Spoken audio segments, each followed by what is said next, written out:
MLB The Show is officially coming out on April 5th with early access on the 1st, which means we're exactly 8 weeks away from release. I mean, 8 weeks on the button, and exactly 8 weeks to the day this video is going up, you're gonna be able to play the game at midnight Eastern time. West Coasters, 9 o'clock the night of the 31st. You're gonna be able to play right at midnight when the clock ticks to get us over to April 1st. Let me tell you one thing I do know though. San Diego Studios is still going through and fine-tuning a lot of things that we're gonna be particular about when this game comes out. I mean, all of Twitter is arguing as we speak over whether or not we should have anime-themed menus to go with the MVP cover that they came out. Send that, by the way. I'm down for 1 year of anime with Ohtani on the cover. Feed it to me. So in today's video, I'm gonna discuss 5 things I would like to see in Diamond Dynasty, and some of these things they could incorporate right now, even if they've never thought. And I want you guys to use the comment section down below. SES definitely watches these types of videos on YouTube, especially from creators like myself that they know personally, and they will go read the comments. They will at least see your comment. I'm telling you,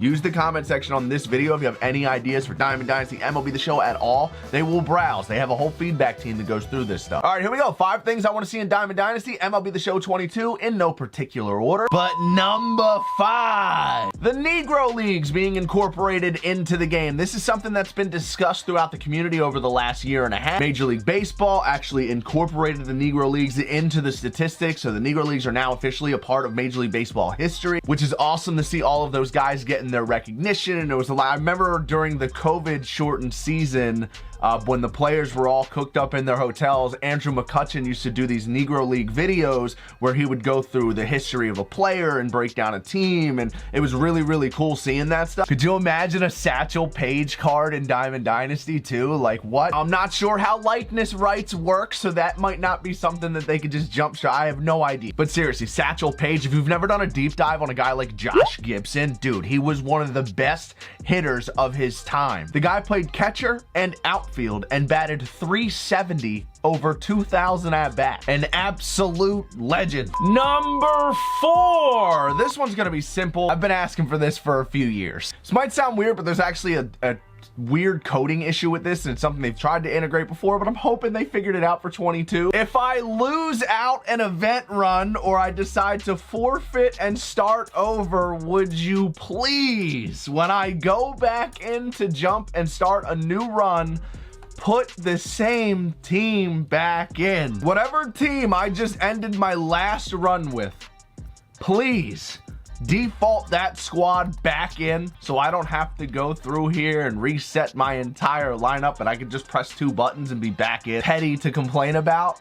It would save so much time. Number 3, the return of the XP reward path. If you didn't play Diamond Dynasty when the XP reward path was a thing, just think of your battle pass in Fortnite or Call of Duty. You had a reward path. You would try and grind it from 0 to 100, and then once you got to 100, you leveled up, and you did the same thing, 0 to 100 on the next level, bam, leveled up, did the same thing through, and I think there was 5, was there 5 levels to the XP reward path? I forget. MLB The Show 20, once you fully completed the XP reward path, you then unlocked the Prestige reward path, which was a hidden reward path that you didn't unlock until you completed the entire thing, and there were all these rewards that you unlocked as you went through, and it was awesome. The only negative to the XP reward path was the fact that they put goon starting pitchers. 99 Corey Kluber was originally introduced to the game as an XP reward path reward. See how we face DeGrom or Verlander every game in Diamond Dynasty and MLB 21? Now imagine that, except the day the game came out, you could get these 99 Corey Kluber, 99 Clayton Kershaw. You could get them for free in the XP reward path day 1. Maybe put a bat on there that people will love or hate, but fill it up with packs and stubs and cosmetic rewards like bat skins and equipment. I know MLB The Show went away from that because they did a really good job with the programs this year. You're technically always tracking some sort of progress in Diamond Dynasty, and you're constantly getting packs post-game. That's why No Money Spent is so easy, but it is cool to have that one like locked in, like think right there in the top left corner where you see my Xbox gamer tag and my stub count. Imagine above my name there's an XP reward path bar. It's just something right there on the screen that feels like an overall summary of your Diamond Dynasty in total. Those programs, the team affinity, the player programs, the monthly awards, those all feel separate and different within the game. Just something about that concept. Number 2, Let's talk about this parallel progress in Diamond Dynasty. Much like the XP reward path, I would like to see them balance this out. MLB The Show introduced parallel progress in MLB The Show 21. This is the first year they ever did this,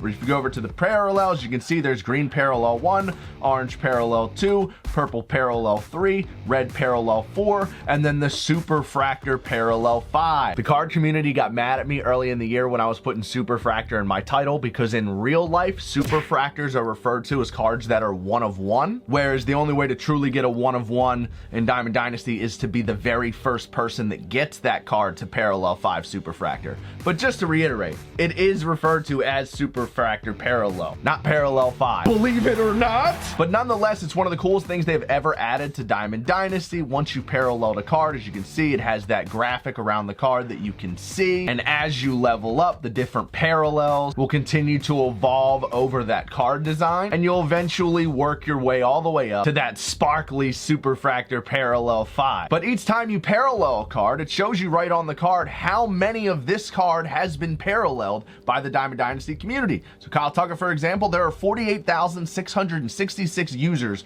who have this card to parallel 1, and out of those 48,000, I was 15,126. And as you go through the parallels and you track, it'll show you how many of each people have accomplished. So only 394 total accounts have gotten Kyle Tucker to parallel 5 superfractor status. This is the one thing I would like to see them adjust a little bit next year. That grind from parallel 4 to parallel 5 is actually the same amount of grinding you do to get from parallel 1 to parallel 4. If I'm being totally honest, that last bit feels kind of rough. I'm the kind of person who very casually grinds my parallel card. I don't even think about getting it done really until I get to parallel 4. I don't think any one parallel should be easier or harder than the other. And that's kind of my issue with this whole thing, if I'm being honest. Like, look at my Fernando Tatis. I've gotten him to 6,000 XP, and that 6,000 XP has given him a +4 attribute boost across the board. I have to get 4,000 more XP on top of the 1,000 I already got since I reached parallel 4 just to get +1 more. Balance it out. My superfractor squad looks good, and this was a slowly built team over the course of the entire year. You have cards on here like Dom Smith from when the game first came out. There's still only 1,500 people that have done that.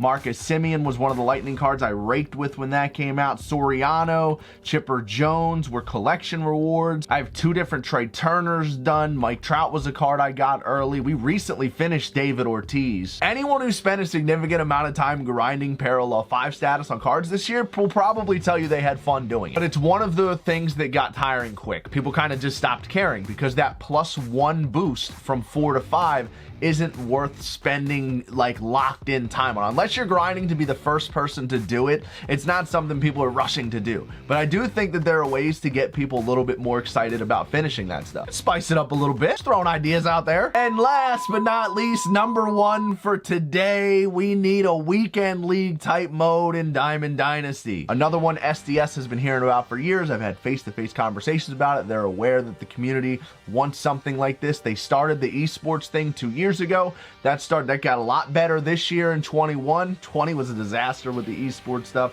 not because of SDS, because of the middleman that they use, but things got a lot better in 21. Now on the show website, they did mention that there's going to be a new mini seasons mode coming to the game. People are speculating like crazy what's going on with this. Shelfy thinks that this could be something offline related. He's done a deep dive on a concept he calls squad rivals. If you haven't checked into Scuffy's Twitter, I would definitely read into that thread that I'm showing on the screen right now if you're interested in more information on that mini season stuff that SDS has very, very vaguely hinted at. We will get more information on that, and I'm sure a lot of people watching this video probably know all about mini seasons by now. Heck, you could be watching this video in April and everything I'm talking about is stupid and I look like an idiot. But the one thing within Diamond Dynasty that I think has gotten the most drawn out and boring over the last few years is ranked seasons. Ranked seasons is a staple in Diamond Dynasty from day one. It is what is supposed to be the 9-inning competitive mode where you go through, you start at a ranking of 0, you work your way up, and the highest level is considered World Series at 900. Now, progressively as you go through, there's going to be gateways where the difficulty gets higher and the game becomes harder to play for you and your opponent. And of course, the higher you go, the better opponents you will face, and it gets harder and harder. Now, this is an issue that has existed for years in ranked seasons. What do the best players in the world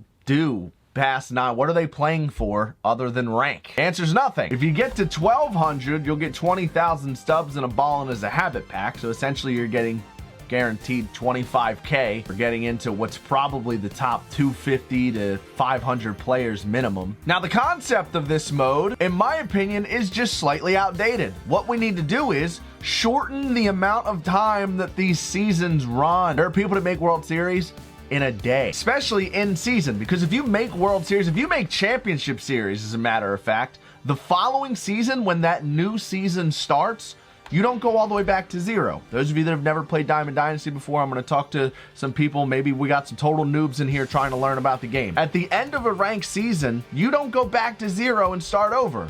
You just get bumped back a little bit. It's gated to prevent the best players from getting matched up against newbies down here at 0 at the start of a season. So if you make World Series or Championship Series, you're not going to start at 0. You're going to start at 700, which means you only got to go 200 points to get to World Series. The race to World Series, when a new ranked season starts, if you hop on Twitch and watch some of the best players in the world, guys get in World Series one night on like 9, 10, 11 games max. And then that's it. They're just playing for rank for the next 3, sometimes 4 weeks while this season is active. Let's take a look at Madden. Madden has a well-established esports that exists, so they are in a little bit of a different boat. But if you look at their seasons mode, the way their seasons mode works is entirely different from ranked seasons in Diamond Dynasty. You play what's supposed to be simulated as an actual NFL season. You have to win a certain amount of games, and you can only lose a certain amount of games in order to make the playoffs. Kind of has a battle royale vibe to it. Once you lose X amount of games, that's it, your season's over and you got to start over. And the goal is to make the postseason. And once you're in the postseason, you're going to get matched up against other people who are in the postseason, and the goal is to win the Super Bowl. Obviously, it's one and done once you make the playoffs, just like real life football. We need something like that in Diamond Dynasty. Instead of having this 3-4 week long rank season that people finish in a couple of days and then really have nothing to play for, reoccurring World Series. Let's have reoccurring seasons. Maybe this is what mini seasons is and I was just ahead of the curve. I don't know. But imagine you had to play 15 games. You have to win 10 or 11 to make the playoffs. Once you lose that 4th or 5th game, your season starts over. And then once you make the postseason, you get locked into best 2 out of 3 matchups with other people who are also in the postseason. And you work your way through to win the World Series. And every time you win the World Series, just like Battle Royale, you get a banner that shows you how many times you've won World Series. And you can constantly change the rewards on that instead of doing it once per month. You can also have combined cumulative regular and postseason standings, and that's how people can establish their rank for this versus the rank season standings. Problem here is figuring out pitch speeds because we don't have a universal setting, or maybe just do this as its own separate thing from ranked seasons and let them both exist. I don't know. But ranked seasons as it exists right now is the only 9-inning competitive format in Diamond Dynasty. Just isn't going to work moving forward, in my opinion, and is slowly becoming an outdated system, or very fastly becoming an outdated system, however you want to look at it. That's going to do it for me today, guys. 5 changes or additions to Diamond Dynasty I would like to see. We are exactly 2 months away from the release of 22. Some of these things, hopefully they can incorporate. Hopefully some of these things are in game already. And if not, worst comes to worst, maybe this sparks a light bulb and we see it in a future game. I don't know. But make sure you are using that comment section down below. Get your feedback in. Great ideas can't happen unless they're spoken, or in this case, typed. I'm about to record a wager wheel for tomorrow, guys. Make sure you tune into that one. Gameplays on this channel are dead. We need MLB The Show 22. Bad. Follow me on TikTok. Say it with your chest now. Say it with your chest now. I'm young, I'm free. Can't nobody take